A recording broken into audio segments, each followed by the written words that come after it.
So hi, Philip, or should I call you Professor Desan? No, you Um, can call me Philippe. nice. Welcome to Mental Travelers. This is a podcast um for ideas and stories from all walks of life. Mhm. And as a longtime friend, I would um love to invite you here to talk about your own life and your experiences. Would you like to introduce yourself a little bit first? Yes, my name is Philippe Desan. I am French and American. I became American not recently, but rather recently. But I'm French actually. I might start with an anecdote. I never wanted to become American because I was told that I had to swear on the Bible to become American. And for me, that was a no-no. I am completely atheist. And the day the friend told me, no, you don't need to do that. You can swear on any book you want. I became American. So, yes.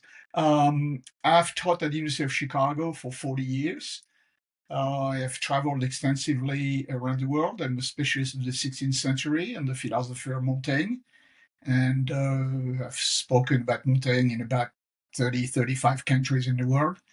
And I've formed about maybe 40 PhDs who have positions in about 10 countries around the world now.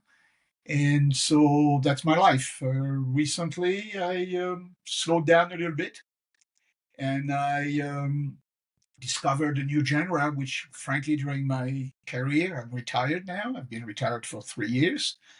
I'm exploring novels, and I will be publishing my second novel next May.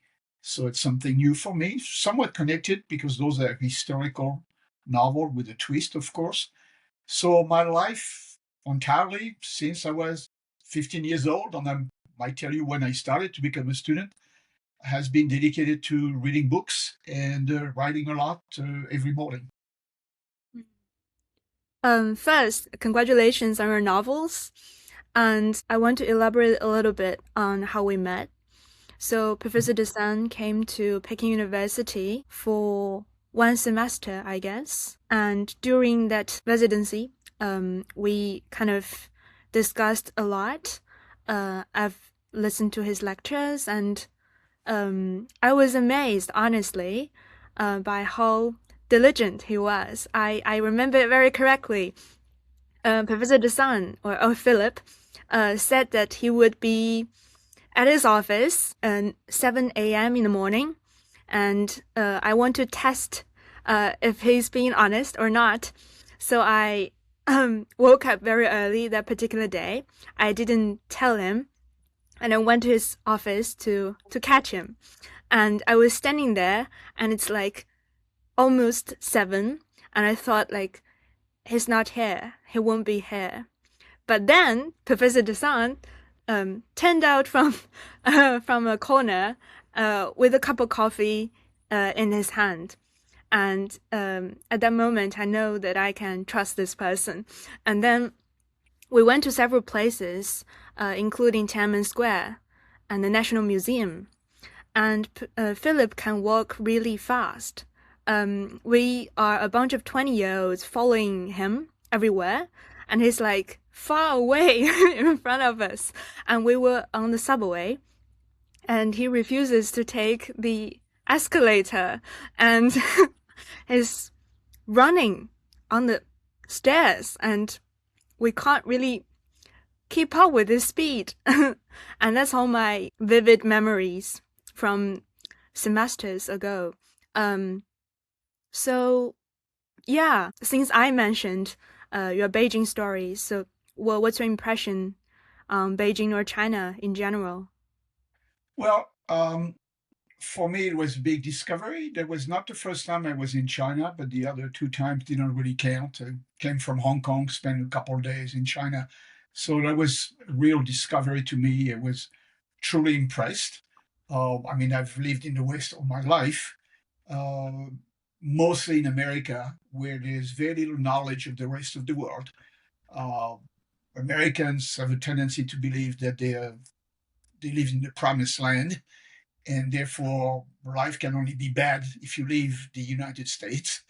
And there's absolutely no report on TV about foreign countries. I mean, most Americans don't even know anything about Canada or Mexico. I mean, it's such a large country. So I must say, I received a lot of ideas about China. There's still a perception, basically, that people are still living in misery. So I was shocked. I remember walking with you actually on campus and be passed by these hundreds of motorcycles uh, without motors, well, electric motors, making no noise at all. An electric city, I would call it. I think the first thing I wrote to my wife, I live in an electric city. Everything seems to be electric here. That was a big discovery for me to see the technology, to see the advances, to see also the youth, not very different from the rest of the world. So that was a very positive thing. And so I really enjoyed my stay. You were mentioning me walking. Well, I must say, we have beliefs. My belief since the age of 14, 12, 13, 14 years old was that I could only think well if I walk a lot. And I should say it's probably true, like Montaigne believed that too. That is a correlation between the mind and the body. And for Mm. me, it's really between the mind and the legs, I would say.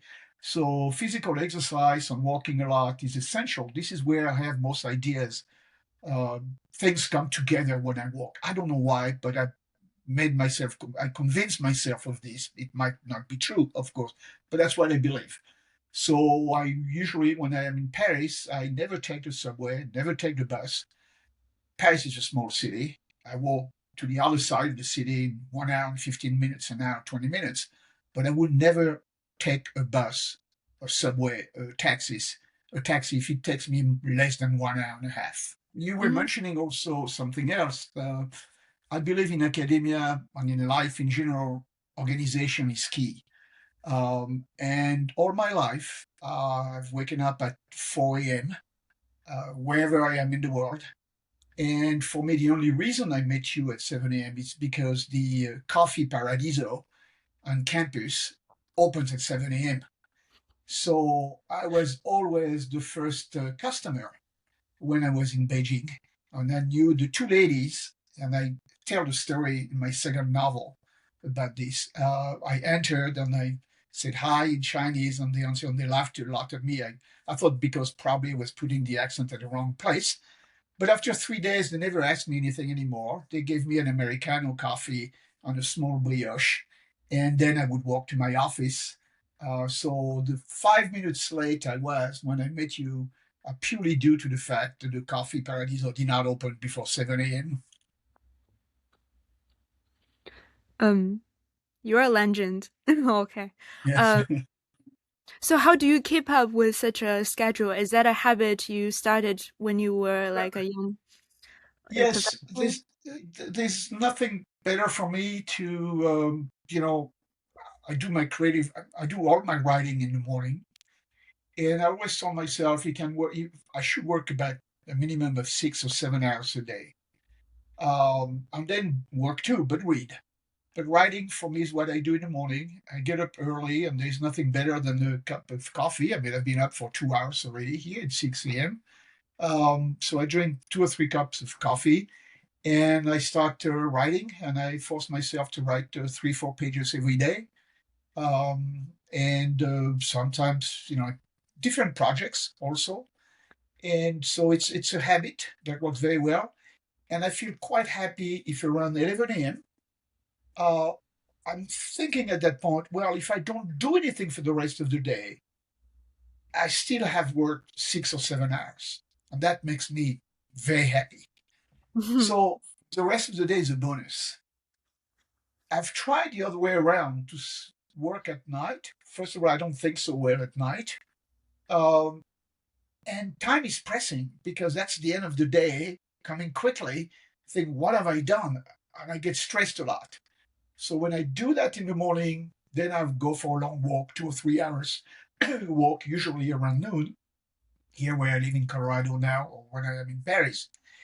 And I think about what I wrote, and the things gets together, and I get new ideas. I carry my telephone, I take notes with me. I go home, I make a few corrections. I think about things, and then the afternoon I answer email or I do other kind of stuff. And but I feel kind of relieved that I have done a lot in that day already. So I think it's we all have quirks, we all have things in our minds. So I've always functioned this way, and I kind of that's the way I am. Yeah. Mm. So, you were teaching in University of Chicago, Yes. um, and I guess you must have many responsibilities. You were editing journals, you were, I guess, organizing the department, and um, how do you balance this type of thing with your personal, I mean, Well, exercise or schedules? in the 1990s, I was the dean of the humanities division. So I directed 18 departments, about 180 faculty, tenured faculty. So it was a big job. I was actually the youngest dean at the University of Chicago. I was about 35 years old at the time. And same thing. I had told the provost, the chancellor of the university, that they would not see me before noon.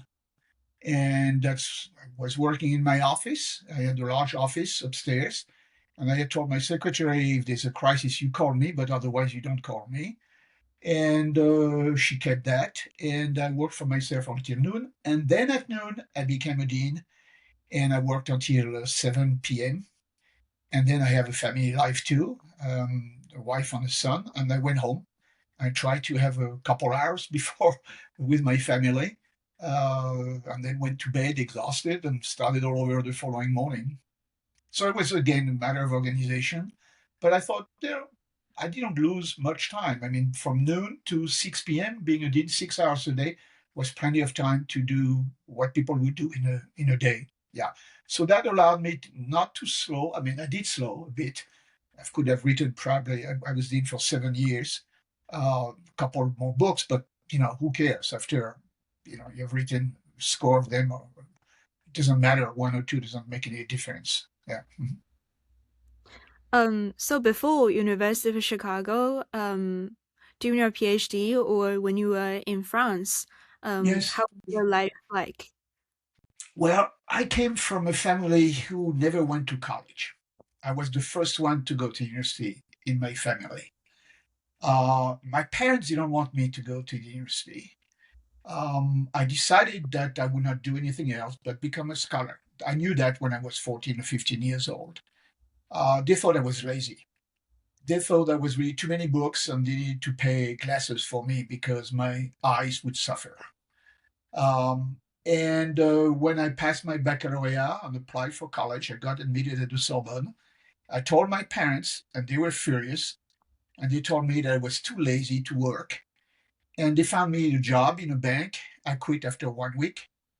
Then they forced me to have a second job. It was an insurance company, and my job there was to insure the legs of a horse. I thought it was ridiculous. I didn't want to spend the rest of my life insuring the legs of a horse for millions of dollars.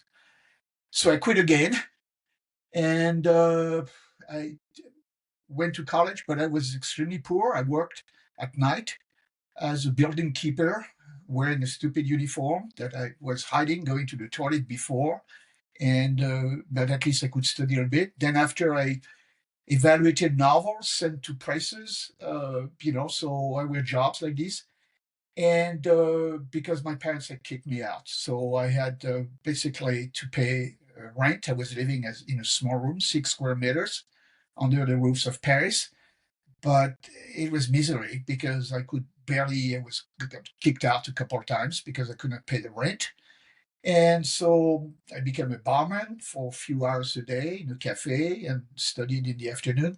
Didn't work out until I pretended because I went to the military in France. I went before the age. I was you supposed to go when you're 19. I went there when I was 18 and a half, and I spent 1 year. And I did that in advance so I could choose where I wanted to go. And I went to what was computer science at the time, which was the beginning of IBM cards. It was not really computers, it was just huge machines, basically. I didn't learn anything, but at least I had a captain who had a son the same age as me and told me, don't worry about it. go to college. So I transferred my dossier to Marseille, south of France. It was fine. And then I had this idea, well, I could pretend that I knew computer software. And it would take them about 2 months to discover I was a fake. But that was 2 months' salary, and those were good salaries. So I applied for a job to create the driver's license in France, computerized system. And I thought, well, my boss is going to discover, and then, but in France, there's so much protection that you have got 2 months' salary before they get rid of it. I said, well, 2 months would be like 6 months' salary for me. So I was happy. And I met my best friend, who was my boss, 10 years older than me, who laughed a lot when he saw me trying to code. He said, I'm going to teach you. He taught me, but he told me, look, you're not made for that. Go to college. And he gave me a room in his apartment above the roof on food for 4 years. He said, I want you to become a scholar. And that was like a father. He was only, and I promised him the day I get a PhD, we'd go to the best restaurant in Paris, at Tour d'Argent, and we'll be like bourgeois. And he always believed in me, and that's thanks to him that I had 4 years of college where I had free food in the evening. I had dinner with him, and I went to the small room under the roof, but I was secure. So I did study. Then I got fellowships, scholarships, and so on. And so things went well. And that's how basically I started at university. I knew that was for me. I made it a point for 15 years to read a book every day, a book of philosophy, literature, anything. And I kept to it and I took notes. And that's what I wanted to do. And so that's how I started. So by chance, basically, my parents kicked me out, saying I was lazy, but I met a very good friend who died, by the way, 6 months ago in Paris of a heart attack, Oh, unfortunately. Yeah. sorry. He was by far my best friend. He is the only one who, with his wife, who believed in me and told me, you're not cut to do a job like in a bank or anything, do scholarship. So I dedicated the last novel, my first novel, to him and his wife, and a couple of scholarly books I've written during my life, because without them, I probably would have never made it. So chance is important in life, yes. So life You in France was it was an interesting time. We're the early 1970s. Everybody was a radical in France. I was a Trotskyist. You had two choices at the time. You could be a Maoist or you could be a Trotskyist. Sartre was a Maoist. Uh, for me, Albania, I didn't like Albania, so it was Maoist at the time. So I thought, but you had to make a choice in university at the time. You were fighting against the fascists, of course, the right. And so that was an interesting time. But I would go from a class with Foucault to a class with Deleuze to a class, the great philosophers. I was really in the day, I was listening to 3 or 4 famous people. And I met Sartre in Paris. I was hanging around the Latin Quarter. Those were really incredible times. And I always believed this is it. This is what I want to do. And so that was really probably the best time to be a student in the early 1970s in France. Yes. Mhm. That's incredible. And I want to know that in that like a very young age, how exactly do you know that you want to become a scholar? Because from a student's perspective, I feel like Yes. the scholarly life is not what a school is teaching you or what you can Yeah. glimpse into when you were a student. It's very complicated. Right. Yeah. Mhm. I totally agree with you, and I regret it all my life. I've taught my students. Uh, when you start academia, it's like joining a religious order. You have to believe in it and you have to do what you want and not listen. Don't think about jobs. Don't think about the market because that's a commitment for the rest of your life. And if you don't like it, do something else. But if you like it, don't worry about getting a job or not, because what else would I do anyhow? So for me, it was never a question of getting a job. That's just what I wanted to do. And then jobs would come perhaps, but I never thought about this. So I never had a major. They say, okay, I could get a job with this major and something else. I did it the French way, where there's no discipline. You do philosophy, you do literature, you do sociology, you do political economy, you read Marx, you read Flaubert, you read, Joyce. It's just what you do. It's the intellectual life.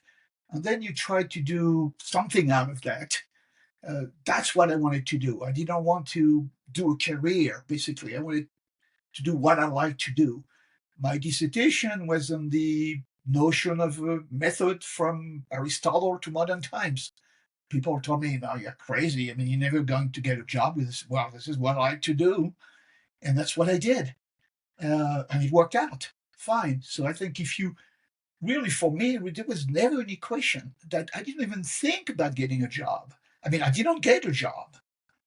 My dissertation director committed suicide for a young girl in Paris, Nikos Poulantzas, a Marxist, a very famous theoretician, Greek. He came under the revolution in Greece, during the generals. He was a close friend. And there was a disaster for me. My dissertation was in the sociology department at, Paris Vincennes. And I thought at that point that I'm going to see the world. So I went to the USSR because, of course, I had a fellowship to go there. I was spent uh, 5 months in Novosibirsk, middle of nowhere, with former African colonies who spoke French the whole time. It was a total disaster. I thought, that's it. I decided to go to Japan because I spoke a little Japanese, and so I took the Trans-Siberian train. I was robbed of all my money by the cops before taking the airplane from Khabarovsk to Niigata in Japan, and arrived in Japan without a penny, basically. And I taught there sociology, and then I went to California to teach sociology. I discovered sociology was not for me because it was too quantitative. I was doing theory. I met people in the French department, told me, well, why don't you do another PhD at the same time?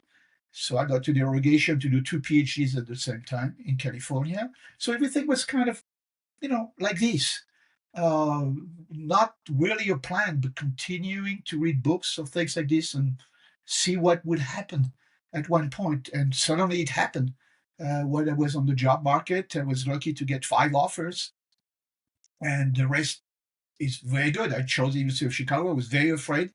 It was known as a very conservative university. I was a little bit reluctant, but I wanted to be in a big city. I always liked big cities. And that worked pretty well because at Chicago did never ask me to do something. I said, I don't do poetry, I don't do literature. I do a history of ideas in the literature department. Told me, do what you want, do it well. Mm. And I think I did. And so I didn't deviate at all. I never was concerned about the market, getting a job, something. It just happened. Yeah. So I'm not saying this is the best course perhaps today. I can see the market now is very different from what it was in the late 70s or early 1980s, that's for sure. But I still tell my students, or I told my students, always do what you want to do because that's for the rest of your life. If you see that as a way of making money, that's not the right approach. Yeah. Yeah. Um, my question is, how do you know that's what you want?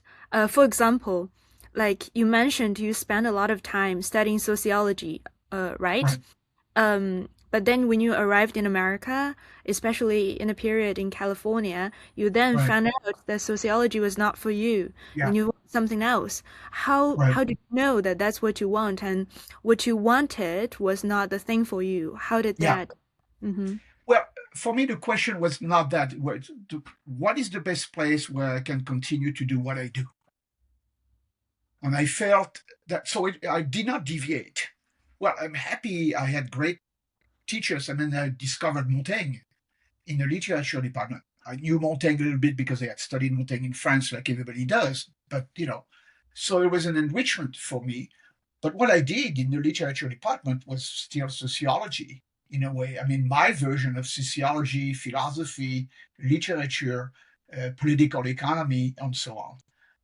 My second book was on the economic imagination of the Renaissance. So that's my knowledge of political economy at the time that came in. So it's still going. So it was not a matter of changing completely discipline. I had decided the discipline would have to change because of me. Well, it's a bit pretentious, but that was my approach. Okay, I would change the discipline, but I would not make changes. I told them frankly, I will never teach poetry Mm. because I am an old Satrian who said, let's call a cat a cat. Uh, Poetry is a different kind of language, basically. I'm much more materialist. I like to call a cat, and not a third, four-legged animal or something. So I didn't compromise in that sense. What I was doing, my dissertation in the sociology department in California was on the representation of alienation in the 19th century. A book I'm almost finishing now. I put aside for 40 years this book because I never finished my dissertation in California because I got a job. Then I got involved in publishing. Basically, I was in a time where it was publish or perish. But I like that because I like to work under stress, and that was never a problem for me. I need stress. If I don't have commitments, if I don't have deadlines, I don't do things. So I create deadlines for myself. All my life I said yes to every lecture I was invited to, and then a week before the lecture, that's where I scramble and do it. And that's fine. And people thought I've been working on it for 6 months, but it took me only 4 days. Well, that's what I've been doing after 40 years. I would not recommend that, but I know I can do it. So by having a lot of time commitments, it worked out for me. If it's open ended, I don't do much. I postpone like everybody else, procrastinate basically. So I know next week I'm supposed to be talking in Brazil, but something I better start having something ready now. So that forces you to work. So I kind of like this pressure all my life. I would have accomplished very much if I had put pressure on myself. Yeah. So again, the it was very pretentious. It was a question of I'm going to change the field. I did not change the field, I should say. All right, but I had the impression I could do that, but I would not deviate and do what the literature department would ask me to do. And Chicago was a great place because Chicago never bothered me about this. I always did what I wanted. They wanted visibility. They said, you have to wear an MTAG, go around the world, say University of Chicago, and that's it. And we judge your reputation. Visibility was a big word at the time. And that worked for me. And I was very happy in the American system because in France, I would have had to wait the age of 50 years old before becoming full professor. I became full professor. I was 35 years old at University of Chicago uh, because I like to put pressure to myself. And that was rewarding. So there was a great place in a certain way. Yeah, it was, the American system, it's changing quickly. It was like a soccer team or baseball team. You want a team with the great players. And I was ready. I thought, well, I'm maybe not the greatest player, but I'm a good player, so I can make a very good team. And that was not my first choice. When I was young, my dream, still my dream today, and I missed it, was to become a cycling champion. I was very good at cycling, and I finished 17th of the French championship, and almost at the border of becoming pro. But it was too much. And I thought, nah, I'm not going to make it to the top. And so I quit. But then my approach to academia was the same thing. If I do it, I want to be the best at what I do. And I want to do something that other people have not done before. So for me, it was always that. Um, you were in the US, Yes. in France, and in China, and you've Yeah. seen all the modes of academia in the three Okay. countries at least, or in Japan. So, how would you say, like, as time passing by, has the system changed? Or after seeing the pressure on the young scholars in China, do Yeah. you think they can follow your path in the same way? No, academia is very cultural. I mean, it's being globalized to some extent, but there's still some very important cultural differences. Um, I feel strongly, maybe I'm wrong. This is very personal. That Asia, that's my criticism of Asia in general. I have a much more experience with Japan than and Korea. I went to Korea several times. I'm not so sure I could have that in China, but It's much more structured. You have to carry the case of the professor who will help you to get a job. You don't have that in America. Mm. That's why they're always like in America. In America, you are judged by what you do yourself. Uh, France is in between, I would say. So there are some changes.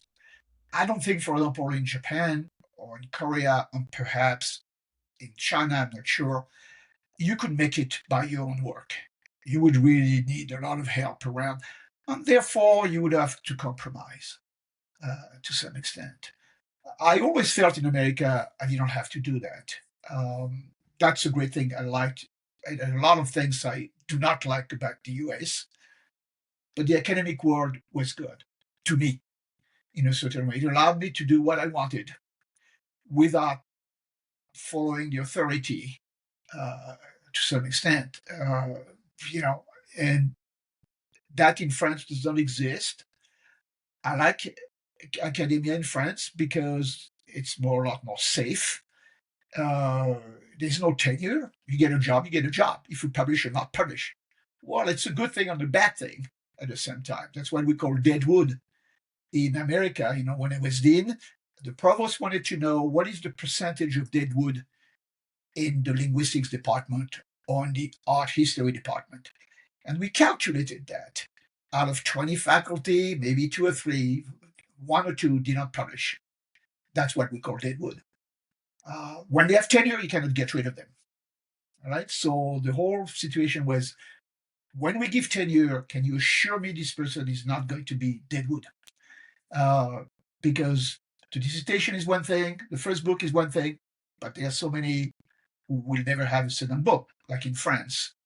I feel the same in Japan and in Korea. I'm not sure, but in China. But in America, it's much more stressful uh, because 7 years, 6 years before you get tenure, and then you do not get promoted, basically because you are there only.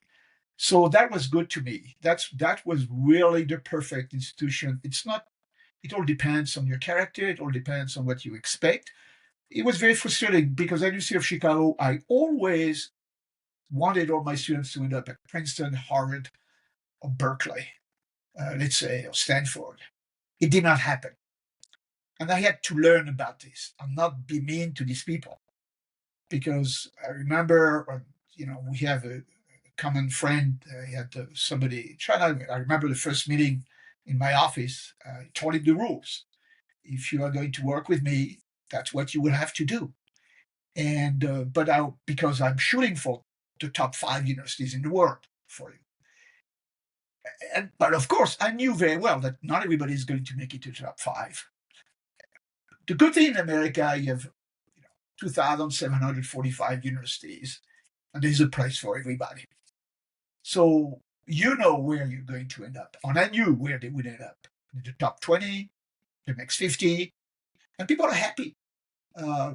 So you have to know how far you want to do. If you're total committed, if you want to change the field, if you want to become a theoretician or something. So that's the good thing in America. There's really so many universities at different levels, and there's always a job for everybody. I want to back you up, actually. I do agree that I'm not sure about the condition in Japan or Korea, but in China, there is a very strong Confucian hierarchy Yeah, that is guarding every corner right, of whether it's industry or academia. right. Um, but you work on Renaissance, right? Um, Yes. so that must take a lot of dedication and a belief in whether studying or researching that. And do you think in any moment of your teaching or researching, you felt doubt or a moment of hesitation whether this would Yeah. still resonate with people today? Yes. I have one bad experience in my entire life that almost destroyed me, almost made me change career. I was in California, finishing my PhD, and the idea of method, basically, from antiquity to the modern times. And but already I knew I didn't quite decide at the time if I wanted to become a 19th century specialist or Renaissance. I like these two, periods because there are a lot of revolution in the 19th century, uh, Marx, and social upheavals. That appealed to me. But I also like the Renaissance because of the scientific revolution, the religious wars, the philosophy, the non-separation between the mind and the body before Descartes. All this appealed to me. There was a lot of turmoil in the Renaissance. I like that. And that was also the birth of modernity. So for me, it was always important to work in what we call the longue durée, the length of time. I don't like to do micro studies. I like to really work on 2 or 3 centuries, basically. And I do the same in my novels now, following an idea over 300 years or 400 years. So that's the kind of study I wanted to do, which is not safe because you'd be attacked by 14th century specialists or 19th century specialists if you touch their field. That I never cared about, so I did it. But I remember in California, I sent an article to probably the best history of idea journal. It's called the Journal of History of Ideas. It's a great journal. I had worked a piece that was showing nationalism, the rise of nationalism in France and in Europe, and trying to analyze sociologically from literary texts and so on. I was very happy about this piece. I sent it to the Journal of History of Ideas, the greatest. After 2 months, I received a letter that devastated me. I kept it for 2 weeks until I burned it, of course, saying that was not meant. I would never become a scholar. That was stupid. And I was obviously a graduate student. I was not cut for the university, and I would never make it. I should change profession right away. That was the report on my article. Imagine. So I had doubts.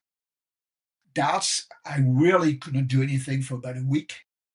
My wife told me I was completely livid, and I really doubted if I should do something else, and that was it. And then I said, no, this ass is him, the reviewer, not me. The prime is there. So I sent the article to the second best journal called Rinascimento in Italy, where they publish in English, in French, and in Italian. That's the second best history of idea journal. They accepted it right away and published it as the first article of the journal. For me, that was really, I never knew. I tried to know the person who sent that review. I never knew it. But that was the only moment where I had doubts. And it happens to everybody. People are mean in the profession.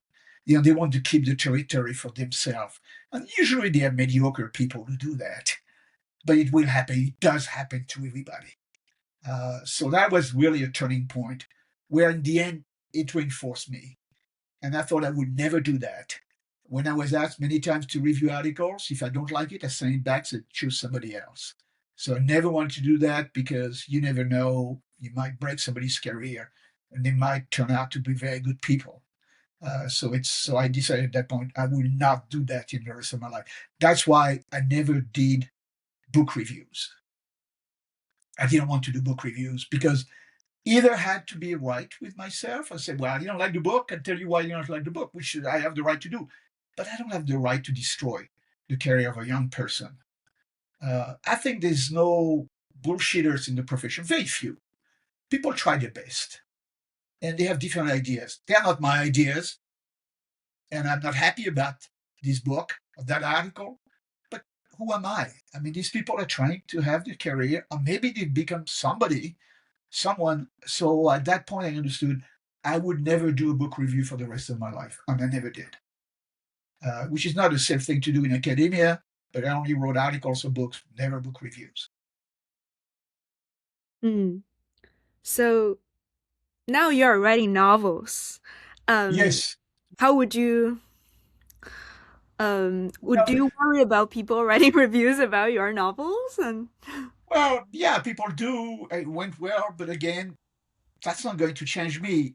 I don't have a career in front of me, so I'm happy doing this. I have great pleasure because I can mix research, academia. I do kind of intellectual history. I think I told you about a couple of them. The latest one will appear in May. Actually, has a lot to do with China. My stay in China. Of course, it's fiction. All right, so characters is a plot. It's somebody get murdered, and so. But there's a real historical content having to do with the Chinese Revolution, having to do with Marx, having to do with scientific Marxism in the 19th century on Flaubert. And the point for me is to keep 95% accurate, not even characters. All characters are historical, but sometimes deviate a little bit where reality encounters fiction. And you deviate and you create the alternative world because of fiction. Uh, that's what I do now. So it's a kind of continuation. It's bringing imagination where there's no place for imagination in academia, especially for me, since I'm an old Marxist and materialism is important. So I don't like intuitions. If they are not corroborated by facts, by something tangible, documents, so I'm playing with this notion now. So it's kind of a play-like type of research where I deviate and I turn towards fiction, and then I go back to the mainstream. I was describing this to a journalist in France as driving a Ferrari, a fancy car, on an icy road, which is history itself, very icy history. And sometimes I lose control and I go on the side, but I always manage to get back on the road. But the interesting part is the fiction when I lost control of the car. The car is off road, but it always gets back on the road. So that's the way I see writing fiction now, keeping history as the main road, but deviating from him. And pleasurely, because fiction has to do with pleasure, has to do with questioning reality itself and changing it. Fiction allows you to do that. What could have happened if two people who could have met didn't meet, but what if they had met? The case of Marx and Flaubert, for example. What happens at that point? Trying to imagine a correspondence between the two, and this correspondence ends up on another continent. What would be, so that's where imagination comes in. But sometimes it goes back to the road, which is reality, which is history itself. So that's playing with history. And that all comes from a quote from Foucault, who always defined my life when I was in the library actually a couple of times sitting next to Foucault in the National Library in Paris. He was a famous person. I was not. I was a 19-year-old student, but I would still go there to do my own research. And he wrote in I forgot what book, but history is the transformation of documents into monuments. So imagine a library with zillions of documents, and picking a few of them and arranging them in a certain way is what we make history. It's how we make history. But it could be different. So it's a matter of interpretation. It's a matter of the documents you choose as being part of history and those you decide to left aside. How many documents we are not using? So I'm inventing these documents and making a big deal out of them, like we do for history in general. But of course, that creates an alternative type of history. So that's about what I'm doing now. I have so many questions. I want to break it up a Yeah. little bit. So, um, why do you start writing fictions in this particular moment of your life? Why not earlier? And Uh, also, like my observation of the difference between researching and creative works is that yeah. they are two different things. And Yeah, two different things. how would you like, do you felt any difficulty stepping out of your comfort zones and try this new type of dealing with contents? These two questions. Yes, I would not recommend writing fiction at the time you are doing scholarly work. It will be poorly received. Mm. Uh, my first novel was sold rather well, about 25,000 copies, which is not bad in France, but received poorly by people in academia who thought it was. I received some very nasty emails saying, "What? You're touching Montaigne? It's a scandal. It's a fiction." It's there's a word on the title of the cover page. It says fiction, roman, novel. Don't lose that sight. But you cannot really combine the two. It's true. So for me, it's a different moment, and frankly, I don't really care today. I don't have a career in front of me anymore. So again, it's pleasure, nothing else. But I think it's one or the other. Uh, you cannot write fiction when you do an academic career. I can assure you, will not be well received. You're either a fiction writer or you're an academic. But the moment you try to mix the two in at the same time, that's not going to work. That's I knew that. Friends warned me, and they were not wrong. So yes, the book sold very well. By people who were happy it was written by an expert of Montaigne. So who else knows Montaigne better? But he invented the new Montaigne. But 95% or 98% is correct. Because if somebody I know very well is Montaigne, so that's what I'm doing with Flaubert and Marx now. I know them very well. I spent about 9 months reading their total correspondence to get into their character, and so to think like Marx or to think like Flaubert, not their writings, but human beings. So that's what fascinates me now. It's a very different type of work, but I think it has to follow. For me, it's a new chapter. I'm still writing a little bit. I write an article here and there, but that's not the priority. The priority now is to discover this new type of writing, which is very different. I also discovered it's a very different world because the publisher, nobody ever bothered me about the title of a book I published in academia. I always chose my title. Now I'm having a big argument with the publishers who wants me to kill somebody in the novel, who wants me to do this, who wants me to make changes, which I feel are not appropriate, but I will have to do it. That's a different world. Publishing fiction, they decide the title of the book. They ask you to add a chapter, and if you don't want, they won't publish it. That's the way it is. In academia, nobody ever told me to add one line or one footnote. So I was in total control. So that's changing, but that's interesting. Yeah. And I was just thinking that these two different type of perspectives of the world, the creative way and the scholarly way, were they originally split like this, or was it like a consequence and outcome of some type of change? For example, I would say that the majority of people wouldn't Yeah, care what academia was writing about. yeah, It's a very focused zone for specialized people. right. But was it like this times Yes, ago? I think you have a good point here because that's exactly the Renaissance for me is where it changes.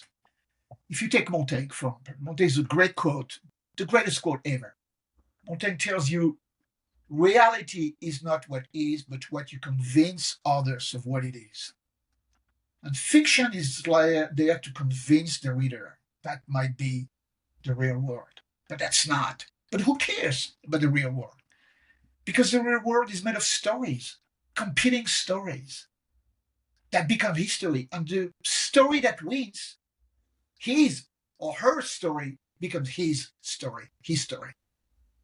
And but people still believe from the 17th century, when there's a dichotomy, basically, of what we call humanities and science, two different divisions in the universities, there is no passage. There's the world of reality, science, and the world of imagination, you know, the arts, literature, fiction, and they do not overlap. So this creation epistemologically, I think, is born in the 17th century. There was no such distinction before, and that's what appeals to me now. And maybe this idea came to me because I studied the 16th century, where there was no such distinction between the two.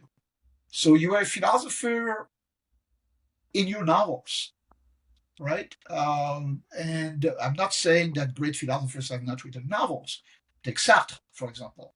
Mm. Yes, but I think it's a very particular type of fiction.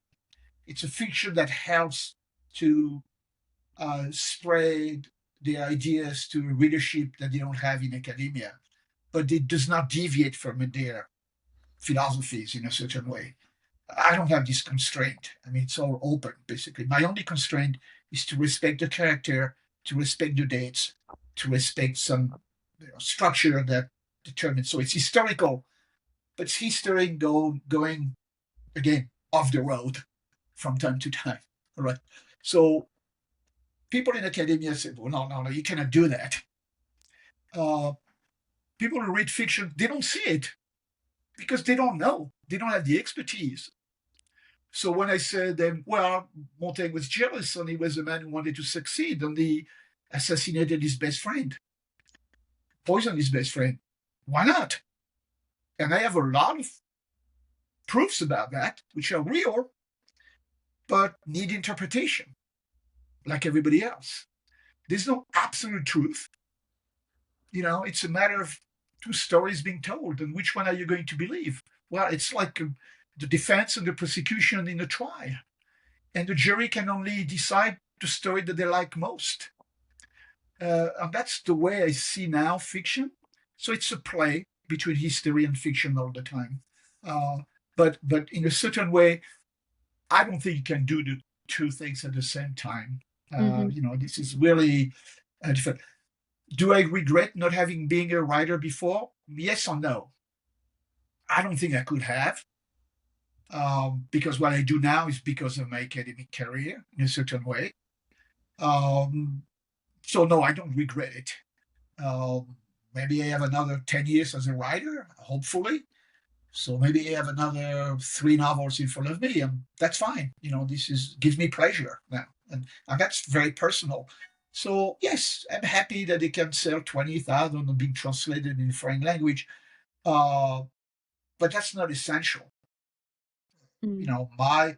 My name is in my career in academia and nothing else. So maybe if I'm lucky, I could move on to something else, but I doubt it. Yeah. Mm. We were talking about the division of the Right. humanities under the impact of Yes. science, right? So Right. we've seen the challenge against humanities in recent years, whether it's the economic problems in the University of Chicago or the rise Mhm. of artificial intelligence Mhm. threatening to change the Yeah. way people see the world and understanding the world. And Right. mm, how do you feel about this? And do you see where's the way out for humanities? For example, I had a shocking conversation with my publisher recently. I said, well, this is an academic novel. There's a tradition of academic novel in England and in the US. There's none in France. I said, why don't you try to publish it? And I can do the translation myself. I'm not the native speaker in English, but I think it's worth it. There'll be probably a bigger market. People like Montaigne also. I'm talking about my first novel. There's a greater reception actually in the US about Montaigne than there is in France. So the publisher came up and said, oh, yeah, that's possible because now what we do, she told me, and I use it too, Deep L. Uh, we do a first translation and we give this to a publisher, to a translator after, where they only have to do 10 or 15% of the work. So instead of paying them, let's say, $5,000 to translate your novel, we'll give them $1,500 to clean up Deep L, which is already pretty good. So that's impacting demand is tremendously. I've also heard that now, I don't know how people do that, but you know a lot more about AI than I do, um, that people do write novels with AI now completely. And that's blurring the line also. What is this on that? Sometimes I'm very careful about this, but I play with it sometimes. You have a function in DeepL where you write French and you submit the sentence to see what are the other possibilities, right? It's a kind of standardized possibilities, which is dangerous because you lose your soul. It might be better sentence, let's say in French, but that's not you anymore. For example, Flaubert didn't write. I mean, he was a great writer. He agonized for one sentence, but AI would correct about 80% of his sentences to Flaubert. Flaubert would not be Flaubert anymore. You know, So I think that's the danger, frankly. It's very helpful. For example, I sent to my friend, I think I sent it to you, I put my novel in DeepL, and 3 minutes after, you have the entire novel in English, or perhaps Chinese or Japanese now. It's not perfect, but people have a good idea about what the novel is about. And if you need a translator, yeah, they would need to work 1 week on it instead of 3 months, perhaps. So I have mixed feelings about it. I see it as a great thing, but very dangerous. So you really have to be conscious all the time, because otherwise we'll all speak with the same type of language. And, the sentences, what does it do? It looks online if it finds the equivalent. So soon, if we all do that, we'll all have one way of writing one sentence only, instead of 6 or 7 that makes you your own voice. So what Flaubert called your style of writing. That there's no style in AI. I don't think so. You lose the style. Mm. And as Flaubert said, the style is the man, the style is the woman. That's your only voice. It cannot be copied by somebody else. So I have mixed feelings about it. I mean, I acknowledge it's very important and it saves tremendous amount of time. Now I do something, I ask a question. For example, the other day, I had doubts about a chapter where I described Flaubert writing on his desk. Now, was he using goose feather or was he using um, iron pen, plume? They were both. Where am I going to find that? I have to read, maybe it's somewhere, all the biographies about Flaubert or whatever. In AI, I found it in about 5 seconds. Flaubert disliked profoundly the new iron pen, feathers, where you put some iron basically, at the end, and you put it in the ink. Well, he used all his writing something that was really disappearing, a goose feather. So he always wrote with it. So how do you find that? I don't want to make mistakes in my novel. So I found the solution. Where do I look for that? Where do I find the solution? Well, AI helped me tremendously. Hmm. Hmm. So, aside from DeepL, have you tried other artificial intelligence tools? ChatGPT, No, Gemini, or I find ChatGPT terrible. Um, I think DeepL is so superior, and I found the one I think you have in Japan, in China. I'm sorry. Uh, DeepSeek? re- yeah, deep. What do you call it? Deep Deep. Seek. Yeah, I give you one taste. Yeah, Deep Seek. I wrote. We'll do that. Who is Philippe Desan? Who am I? Basically, ask ChatGPT. ChatGPT. There were so many mistakes. You know, uh, Even one version told me I died 2 years ago. That shocked me. I went online, tried to find, never found it, of course, with the exact date of my death. DeepSeek is 95% correct. Very lengthy, known for this, known for that, had done this, done that. So much better. So I think there's huge differences, I would say. When I need information, I go to DeepSeek. I never go to ChatGPT.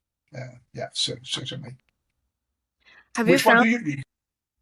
Which um one is there any other better one? I tried almost all the AI tools, Yeah. whether Uh-huh.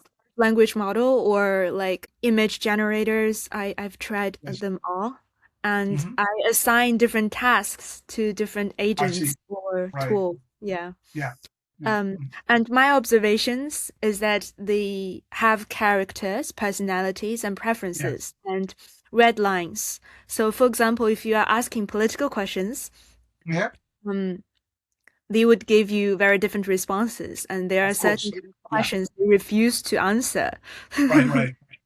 And that I can imagine. Yes. Well, it's becoming like this in the US too now. As you know, Mm. just it is incredible the way AI is used now. It's a political tool. That's a shame. This is obvious. And then I was reading yesterday an article, actually in New York Times, that 20% of the videos on YouTube a deep fake. Oh. 20% are fake today. And it's pretty hard to know the difference. I mean, some are obvious because people make fun of that, but some are not. And I imagine that maybe in 10 years from now, 90% would be fake. But I kind of like that because, again, it goes back to what is history, the transformation of documents into monuments. So you can move history, and history has no substance. It becomes fiction. One can create their own history in a certain way. I find that fascinating. Maybe that's the world we'll live in 20, 30 years from now. You write your own history, and that's a story among others. Why not? That's what you believe. Nobody can blame you for that, perhaps. Yeah. Hmm. I've just read a study actually about the data they're using to train Yes. these artificial Right. intelligence. Hmm. And one latest observations is that if you are using AI generated contents to Right. train AI, they would become stupid. So Exactly. Yeah. Yeah. they need human created contents Right. Yeah. to keep their originality Yeah. if they Yeah. have. Right. So that's an Yeah. interesting thing. Yeah. So in a way, this balance and counterbalance would Right. never Right. stop. Yeah. Yeah. Yeah. Yeah. Exactly. I mean, it lessens creativity because it creates one way of seeing things. So now the advantage, the beginning of AI to some extent, is a lot of diversity. See, but soon this huge diversity will disappear slowly, and that might be, I think, the problem for doing. For example, with DeepL, there's no function in. I mean, they ask you if you want to write like a lawyer, if you want to write like an academic, but it's nothing beyond that. I see, for example, it flags me with words which I'm very happy with in French, but it gives me a very common word instead. So instead of going deep into the language, it gives me a change that really is flat. It conveys the idea. Maybe that's the word that people don't know, don't use in French, and it's not out there, but I'm quite happy with it. And it offers me sometimes to say, no, no, just use the more common word to be understood. But that's not the point of fiction. You want to play with words. And that I find it very interesting to refusing this all the time. I mean, I don't do it generally, but sometimes I want to see what they would propose. It's never better. It's always more common. Um, I do remember that you mentioned one time that the way you write is that you write in your native language, French, right? Yeah.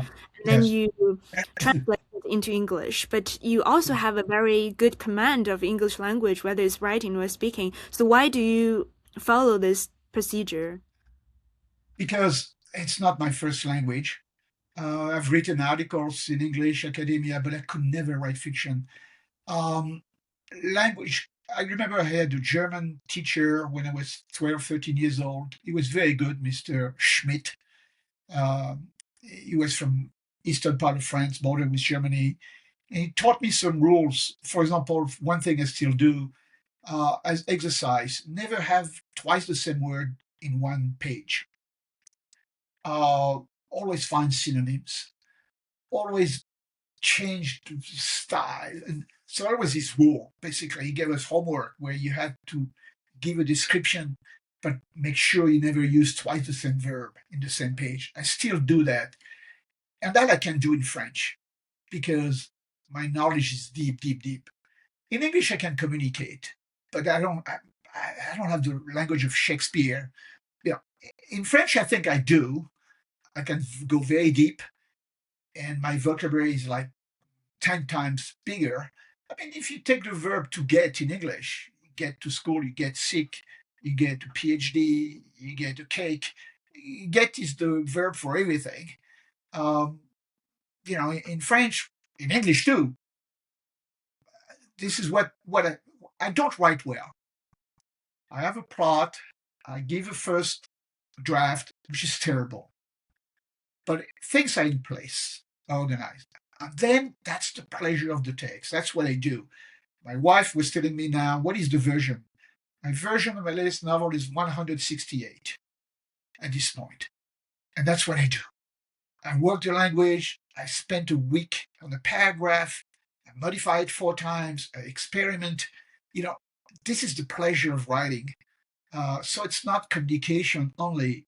I cannot function at that level in the English language. I communicate, people don't understand, but for me, the pleasure is to find a better word, to have a quirky sentence, things I can do in French, I cannot do in English. And I will never do it, so I just give up about it. Yeah. And I want to sort of uh thank you on behalf of the readers in China that you've donated so many books to the library at Peking University. You're incredibly generous, and would you mind sharing some stories behind this donation? Yes, in Chicago, I had one of the largest office in humanities, and I had over 7,000 books, 8,000 books, I believe.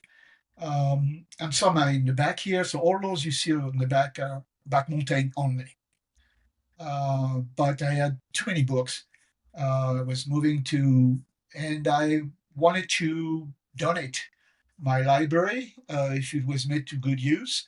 And I thought, well, the US would not be very helpful because American universities have large libraries and things like this. But I wanted to give it to University of Costa Rica first because I went 2 or 3 times to Costa Rica. They don't have many books in their library, national university there, University of Costa Rica, and I have a good friend there. So I offered the books. They were happy to get them, but I would have to pay the shipping, $6,000. Uh, I said, I'm not going to pay the shipping $6,000. I'll give you my books, but and then I thought, well, I really want my books to go to in a place that would be useful to students. And half of them in English, half of them in French. And of course, one of my last PhDs is now a professor at the University of Beijing. And I said, well, I could donate these books to Beijing. And I think he convinced the administrators, professors, that my collection was important enough and helpful. And this is what happened. So one day, a big truck came and got all the books and took them 3 months, 4 months, and I was very anxious. And I tell that in my second novel. I would wake up at night and try to see where they might be in the sea. And I even had bad dreams, nightmares, where I would see the container flipping over the sea and all my books were eaten by fish. Uh, so I looked at nautical maps and said, maybe my books are there now at the bottom of the sea. Um, and one day they arrived. I was quite happy about that. And yeah, so for me, that's a good thing. Books have to live a new life, basically. And so it was important that it would be in a place that would not be in America, not be in France, but Western books in a places. Beijing University has a great library, so I think doesn't need that. Costa Rica, yes, needed them, but of course I understand they don't have the $6,000 it would take to ship them there. And since many were in French, I thought Beijing would be a place possibly that rather than sell the books, better to donate them. Yes, yeah, I'm a book collector. I believe in books. As I told you, when I was younger, I read a book every day, and so books are important today. I think, unfortunately, students don't read too many books anymore, but at least they are there. They could read them. Yeah. Yeah. First, you donated a lot of rare editions. That's really incredible. Actually, I had a Right. friend from the Department of French language Yes. in another city coming all the way to borrow the rare edition. Yeah. Right. Um, Yeah, there's some rare one, not so rare. I mean, no 16th century books, those are kept. Everything I'm Montaigne I kept here because I have space. I have 2 or 3 rooms which I use at my library here. But yeah, some are from the 18th or 19th century. Yes. mm-mm. Yeah. Um, Also, I want to ask, how do you read a book each day? Like, how is it physically possible? I don't anymore, but you see, those are see on my desk. this is what is planned for next week. So I don't do it, but I reassure myself they're next to me. So I will come to them. Many are for the new novel, of course. So I don't do that anymore.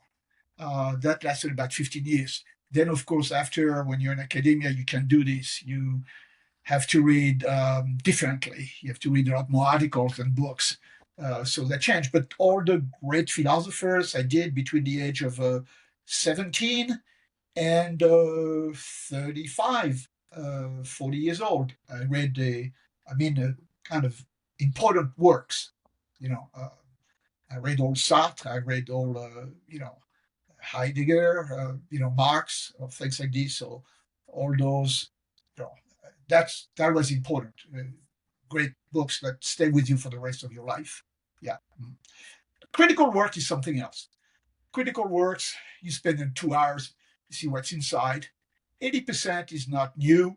It's a repetition of other books anyway. So you extract what is important there, and that's good enough. So you spend like 3 hours on the critical work, no more than that. Yeah. Mm. Mm. So your way of reading a book, could you tell us the method? There's no method. I mean, it changes, So a couple pages, you might spend 2 hours on them.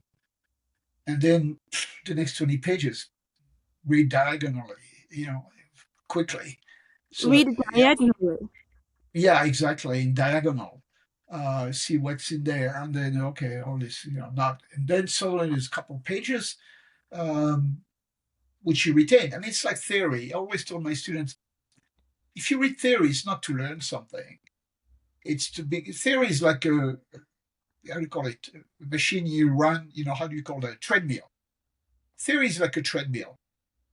You don't go anywhere. You don't really learn anything. It just makes you better the day you're going to run yourself. So theory is to help you to become a better runner yourself. But it's really nothing to retain because after all, you don't really want to retain the theory of others. You want to create your own. But you can only create your own if you know those of others. And people will see different things. So some people read Marx, and I mean, I was fascinated by the theory of surplus value in Marx. The use value and exchange value for me was a defining moment. Some people pay attention to the Communist Manifesto, which I find bullshit. There's not much in there. I mean, you know, it's really for weak minds in a certain way. It's and Flaubert makes fun of that in my novel, but there's some great moments somewhere else. But some people find the opposite, which is quite okay. That's what theory is about. So you retain something, uh, but that's not something to be passed on. It's something that allows you to develop your own ideas better. Mm. Again, it's like a treadmill. Theory is like a treadmill. You need theory to become a better runner. It's like practice of others in order for you to run a marathon on your own. But that's what it is, yeah. Mhm. So Mm. reading for me is that um, it's really not much to be retained. It happens so often, and usually not the best books. Well, it happened to me in my life to buy 3 times the same book, thinking I had not read it in the past. Uh, which tells you a lot about the book. You feel like you have to read it, but you forgot you read it 10 years ago, and then 20 years ago. And then finding his 2 editions in my library, think, well, I read this book before. Nothing, you know. And some books, you read them, you keep them for the rest of your life. And because they become part of yourself, you react to them to some extent rather than take them. Mm. But the reaction is more important. And Mm. the disagreement is much more important than the agreement. So books you disagree with are richer than books that you agree with, usually. Mm. Yeah. That's a precious advice. I also remember that you have this sort of three-step method, reading, thinking, and Yeah, writing, right? And you never exactly. procrastinate on writing. How did you do that? And could you explain the logic between these three Yeah. steps? I mean, writing is all that counts. And this is a true story, and I tell it in my first novel. It's an anecdote which was revealing for me. 40 years ago, I was at Harvard at the time, and I was allowed to deduct all my expenses from my taxes. That's the law in America. Uh, so I deducted everything. I paid no tax that year. It was legal. But I kept all the receipts on all this, but I had an audit with the tax office. And there was a woman there who asked me, "What do you do at Harvard, Cambridge for 1 year?" I said, "I did research." He said, "What is research?" I said, "Well, research is reading, thinking, and writing." And she told me, "Forget the first two, because that you cannot demonstrate. Mm. I want to see everything you wrote. Come back tomorrow and show me everything you wrote for 1 year." I went back home at the time with Dizzy Wheel printers. The whole night I printed about 400 pages. The following day I went there, I put on the desk of this lady, "This is what I wrote." I was fine. I didn't pay tax. I always thought about this. That was not a stupid question. What is research? Research is reading, thinking, and writing.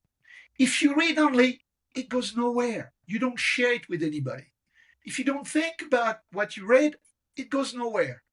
The only tangible, and I'm an old Marxist again, very materialistic, tangible thing about research is what you write. But you can only write if you read and thought before. But it comes together in this last stage, which is writing. So writing, that's why I say you must write every day, because otherwise everything you thought about the world is meaningless, will evaporate with you. There'd be no trace of it. So thinking, writing, reading about the world, thinking about the world, and being able to write about it. But in the end, in academia, like everything else, what counts is what you wrote. The rest Mm. doesn't really matter. And for me, Mm. that was a revelation. I had this lady didn't know anything about academia, but she asked a very good question. What is research? And research, in the end, is what is tangible, what you wrote. Otherwise, again, it disappears quickly. So I always told that to my students because this is a common problem. So they read a lot, hundreds of books, but then they never do anything with that. They think maybe a little bit, yes, but if you don't write about it, you have zero to show. Mm. Yeah. Mm. So that was a defining moment in a certain way that the two linked together. And writing is when it all comes together.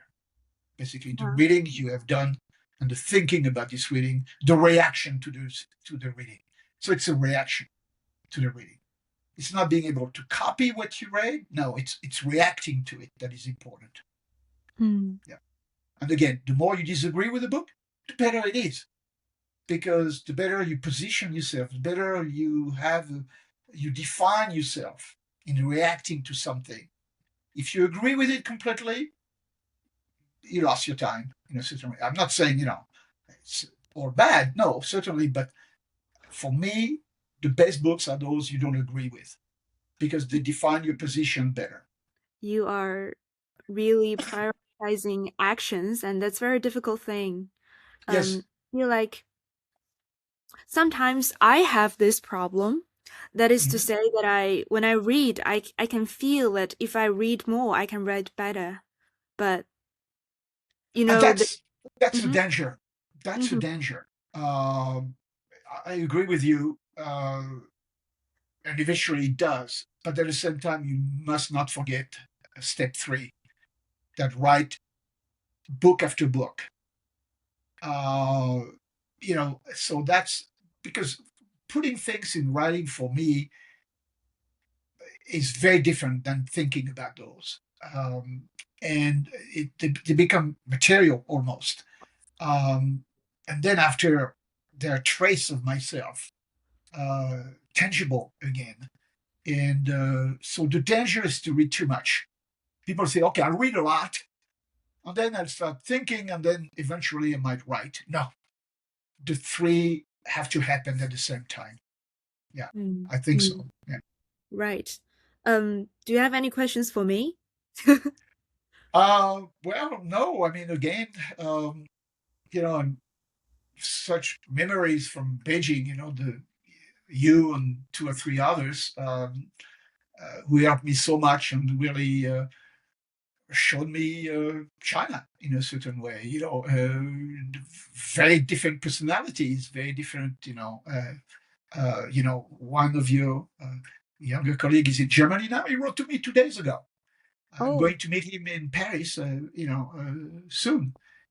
Somebody else is in France at the Oriental Institute. I think she is in Hong Kong now. So I keep in touch, and that's really, really good.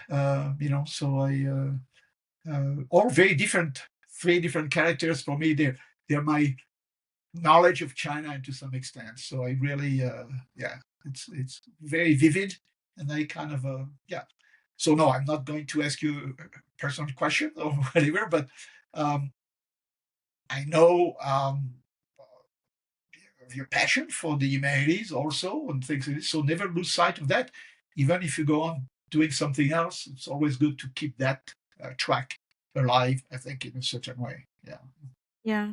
Mm. yeah, Well, then I guess we've talked for like 1 hour and a half, and right. Yeah, thank you for sharing. It's all incredible yeah. stories, and I've learned a lot, and time and again, I've benefited from your knowledge and experience. And you are always welcome back to China, and I will take you to the Mongolian plains if you have time. Yes, yes, you told me. Mhm. Yes. Yeah, yeah. Yeah, became fascinated by Inner Mongolia since you told me I studied a lot and I read a lot about it and languages and so on. And it's Mhm. a small part of my novel, but yeah, I find fascinating this variety basically of a big, like America in a certain way. China is a big country, but so many different places, cultures, and so on. So it's a fascination for uh, these places at the end of the world for me. I mean, in the mind, basically. This is really, there's a fascination about Mongolia in France. Probably there's no country in the world that has more reportage reports on about a country. I've seen maybe 20 reports about Mongolia in France. French people are fascinated by Mongolia. So I think maybe it comes from there. When I was very young, I was exposed to all these reports. Mm. And that's it's another dimension, I think, in a certain way. Yeah. Well, I thank you very much Mhm. for helping me also with part of it, and let's keep in touch. If you come to America or France, let me know. And if I come to China, Yeah, of course, you'll be the first one to know. Also, certainly. Okay, let's keep in touch. yeah. Let's write and very good. And you'll Mm. receive a copy of the second novel. It's in French, but I'll send you a detailed version, perhaps, so you can see it Yeah. Yeah. when it comes out. Yeah.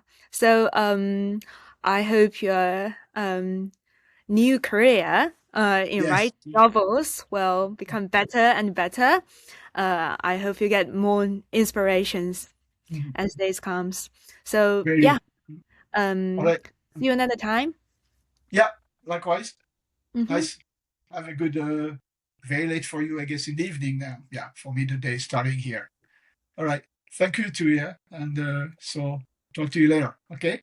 Bye bye. Thank you. This was very nice and worked very well with this software. Mm. Thanks. Bye bye. Bye bye.